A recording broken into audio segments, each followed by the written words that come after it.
So the servo is glued securely in place. The wire has enough slack that it should be reasonably easy to plug into the fuselage and then anchor the wing in place. And I did test it with a servo tester to check the range of motion. I will need to do some endpoint adjustments, but only in one direction. It should be fine.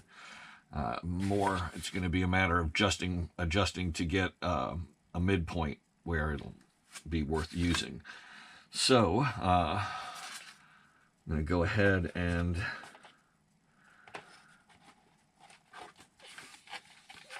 get these rubber bands in place.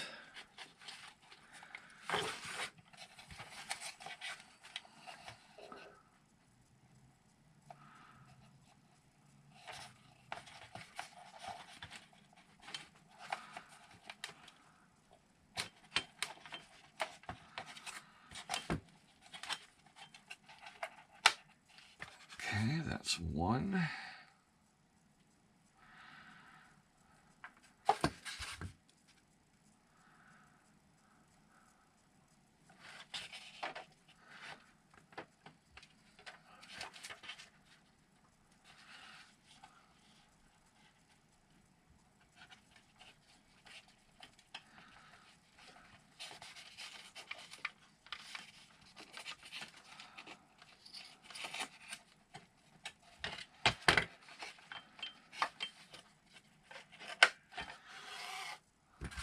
Okay. So as you saw and may have heard, the rubber bands were strong enough to go ahead and close this without any electric holding on the part of the servo. That shouldn't be an issue, but it does mean that these should close up quite well. So let's go ahead and plug this in and do a little adjusting.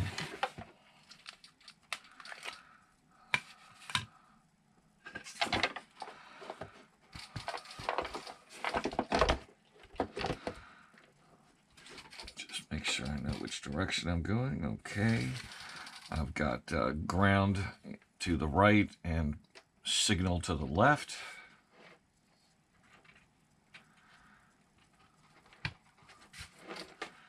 And there, as you can see, that little setup I did works just fine. So I can tuck the wire either back into the wing or just let it drop down into the fuselage in between the two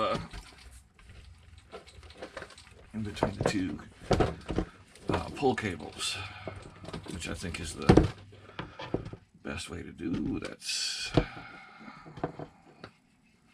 odd. Okay, that doesn't work that way. I should have. This is the problem with doing an ARF versus a build-up. When you start doing custom stuff, things go awry. Okay, here's what's wrong.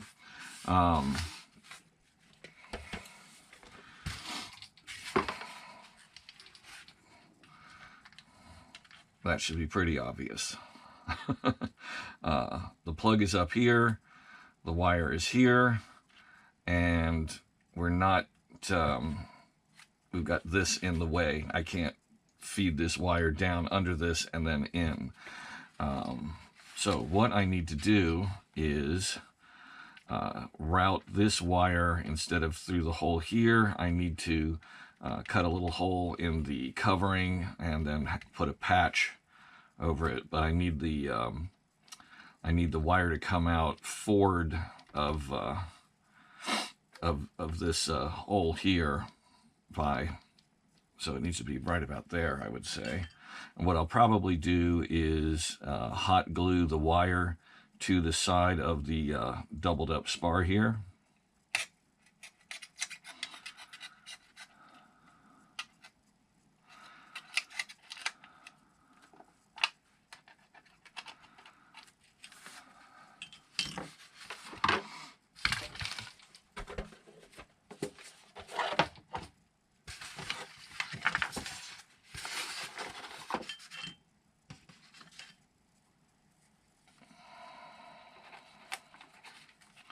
So I'm going to go ahead and unhook the rubber bands for the moment so I can work on that a little better.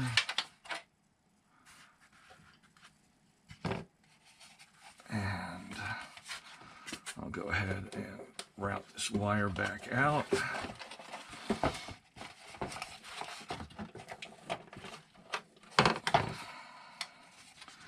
And fortunately, I didn't do anything elaborate with this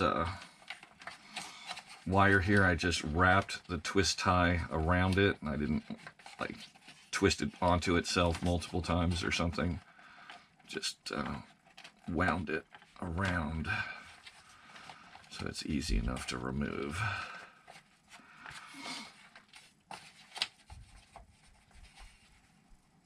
Get that kink out of there.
I don't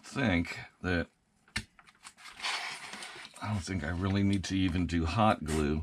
I think I can just use some clear tape here, or winged servo tape, and that'll close up the gap, and I can shrink that again with some heat. All right.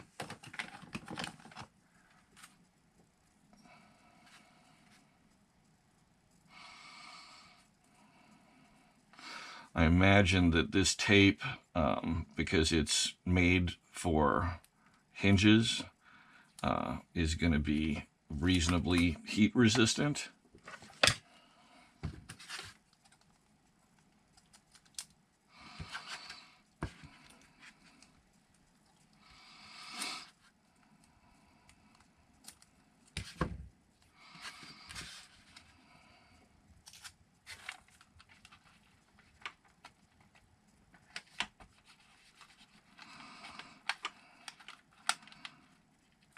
If I need to, I will go ahead and do a proper patch job on here and anchor that with some glue, but I'm hoping that won't be necessary.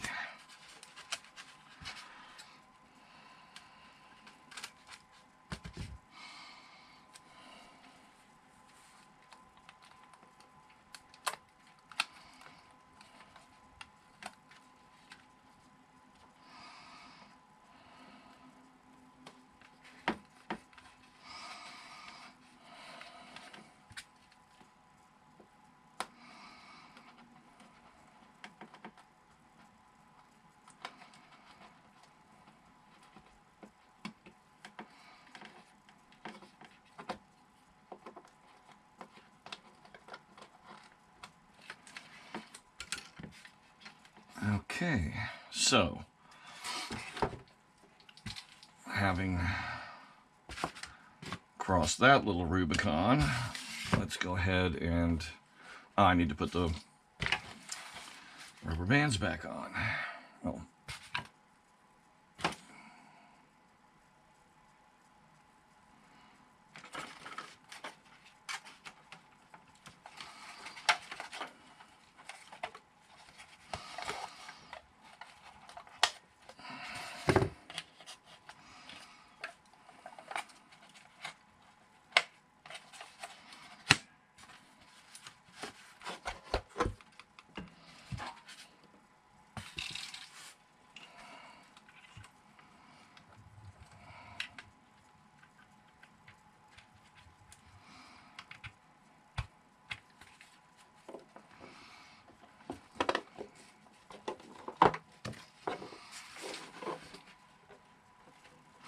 So as we can see through the covering here, there's our wire, and the little bit of slack just drops right down in between the two pull cables, and that makes for one nice clean setup. It's easy to put together at the field. So undo it and do it. So nice. Get a hex driver for that.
Okay, so I want to reverse that.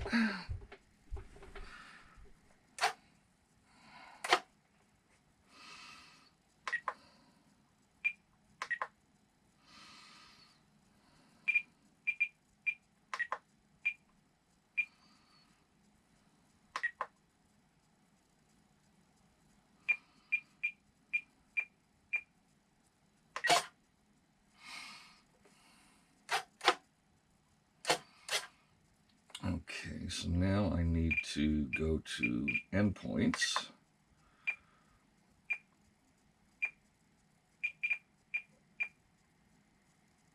Or in this case, travel.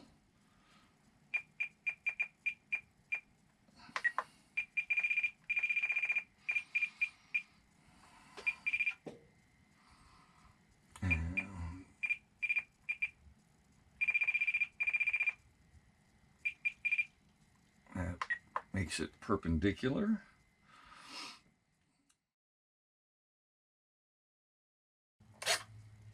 Well, it doesn't look like our mid position is really going to give us much help. I could move the horn, but I'm not sure it's even worth it. I think mainly it's either up or down. But I'll leave it as it is, and if it gives any effect to having a partial spoiler, I'll tinker with it more and try to get that center position into a better angle. I think what I really need to do is move the horn back a spline or two to get it into a higher position for the mid position, and then I can tinker with the endpoints. So since there isn't a way to adjust the midpoint programmatically, what I need to do is do the midpoint mechanically, and once the midpoint is established, adjust the endpoints as needed, either positive or negative. But right now, I've got a good spoiler effect here, and if I snap it back down, it goes immediately, pops right up, nice and smooth. So the glider's just about done.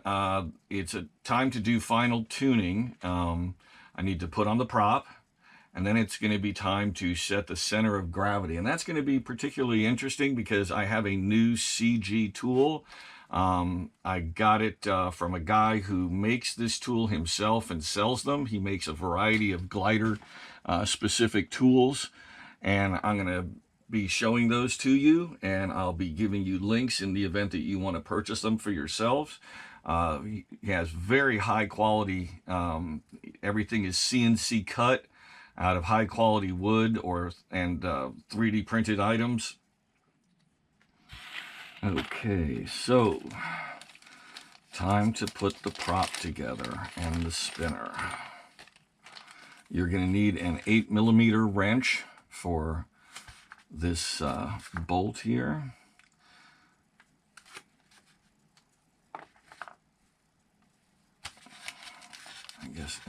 I guess that depends on, you may not need it, this bolt, if we're going to be using this spinner cap here.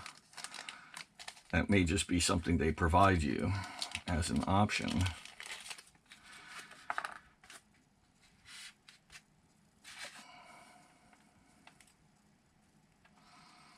And we want to make sure these fit well, so I'm going to have to sand that a little bit or file it a little bit.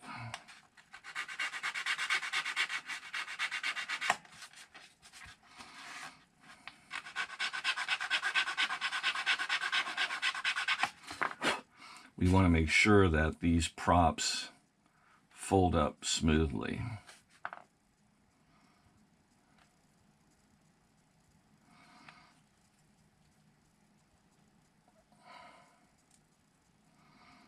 It's interesting that they're not threaded. They must press fit or something at this end. I'm not sure.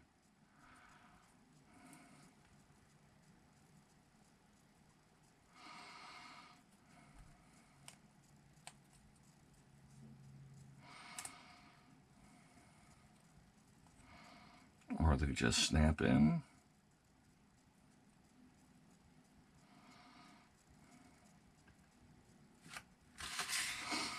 Okay, well, we're going to have to think about this, because if they just snap in, centrifugal force becomes a factor.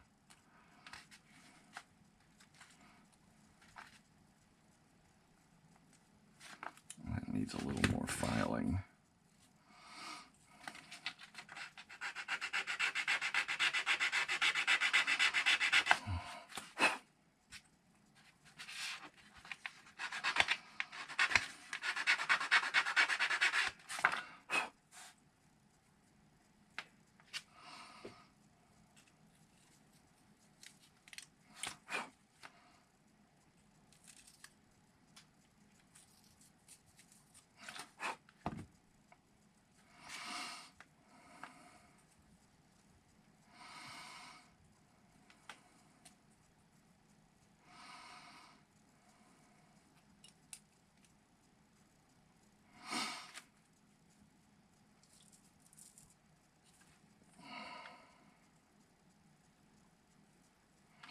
Okay, so our prop is going to rotate in this direction, counterclockwise.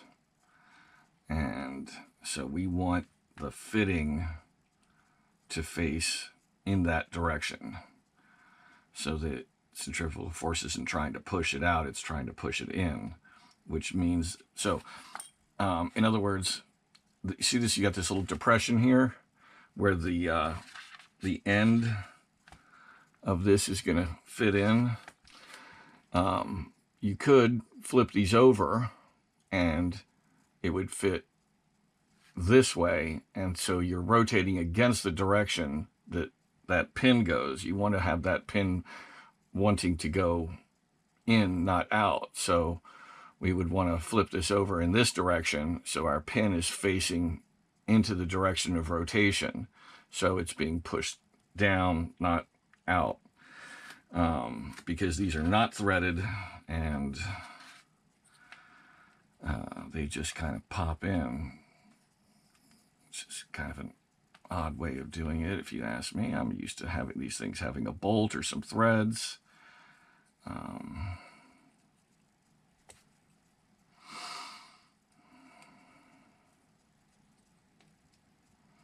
Okay, this one fits over here. I'm going to have to kind of tailor these.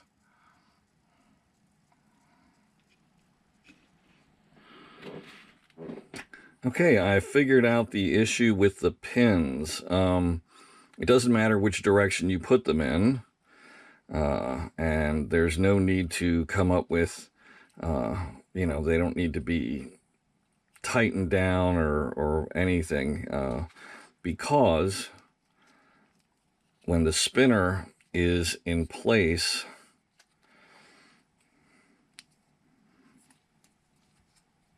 it covers the end of the pin that, you know, that it would, to prevent it from coming out. So that's all set.